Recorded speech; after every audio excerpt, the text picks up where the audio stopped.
bit more, though, about that portion of the game as we have one of their players to join us for an interview. It is Crystallis, the carry player, man who found himself being top 2 at TI. Fam, what's up? How you doing?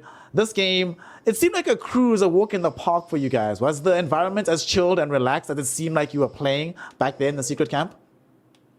I mean, I would say it was kind of the same as like most games, right? It's not like they were like super easy 20-minute wins. It was a 50 and a 40-minute game, so they were pretty long.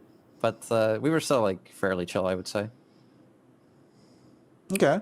And something that I'm actually very curious about with you in particular, from your perspective, since you've joined Team Secret, it's been volatile to say the least, right? Some major highs, obviously getting to top 2 at TI, but the team has changed around a lot since you've joined from the first iteration up until now. Can you talk to us about what the change in the team atmosphere has been like in the various iterations of Team Secret that you've been part of now? I feel like most of the time the atmosphere doesn't really change all that much, right? Every time you have a different roster, it kind of depends, but I feel like usually with some people the atmosphere stays very stagnant in a way, not in a bad way, but just where everything is always like kind of the same. People are chill, they don't like go off on each other or anything like that. And I feel like most iterations so far that I've been in Team Secret, it's always been similar, you know, the baseline is always the same, I would say. Okay, definitely makes sense. Brother Fluke, what you got for the mans? Yeah, I got a few questions for you, Crystallis. I've really been enjoying the way that you guys have been playing the mid game. To be fair, some of these games, maybe the lanes haven't been going as extremely well for you, but it feels like every single time, and it's like the 15-20 minute mark, you guys are really picking teams apart. Is that just off the back of like, you know, puppies calling, or is it maybe, you know, one of you two core players, either you or Armel, that's really been able to get those calls going that just puts you guys in such a dominant position after the laning phase? I think it's more every single player's understanding of what to do, not just one person's calls. And at this moment, I think we just, I think we're a bit more experienced in most of these situations, and it generally just results in us playing the map slightly better than enemies, and that gives us a good mid game, I would say.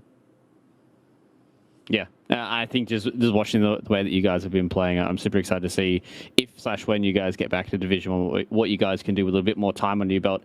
Speaking of some of the new players that have come into your roster as well, how has the transition changed for you playing, obviously, with Nisha at TI and now with Armel playing in? Is it much of a muchness for you between both of those two players, or do you think it's been a little bit different transition for you?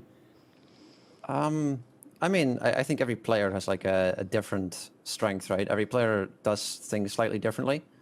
And it's not like it's like a massive deal, not something that I would like point towards for anything. I just say it's probably just like the same with everyone. It's just slightly different every time you get a new player, but it's not like a big deal or something that like really stands out all too much. Okay, so one last question before I do let you go as well here, Crystallis. New patch is coming up in a few days. You guys potentially have, you guys do have a game after it's supposed to drop. So what's one big thing that you want to see to change in this massive patch coming up? I don't know where to begin. I want to see so many changes. I want Monkey to get buffed. We got plenty of time, brother. To get buffed. Huskar to get changed. Muerta's going to go into Captain's mode. That's going to be wild. I mean, maybe, not for sure, actually. But I think it's probably going to be added. I don't know. It's probably just going to be... map changes as well, I guess, are pretty cool. But yeah, just everything. I hope it's as big as they're making it out to be, because it would be a lot of fun to be able to play in a new patch. Okay. You were mentioning there that like everybody in your answers that everybody does something different to the game. Can you talk to us about what it is that makes you a special player? Like what makes Crystallis? What makes you somebody to watch out for? What do you bring to Team Secret as an individual and as a player? I think I'm generally fairly versatile and pretty easy to play with. If my game has to get sacked, then I'm not someone who minds very much. And yeah, I'd say that's it mostly. Okay. A man who is always just willing to do whatever it takes to get the W. And now y'all are very much on your way towards Division 1. I'm not sure if you know, but you're guaranteed not to be relegated. All that's left is to get into Div 1. So good luck, have fun for the few games remaining. We hope to see you and talk to you again down the stretch. So thank you for your time. Thank you.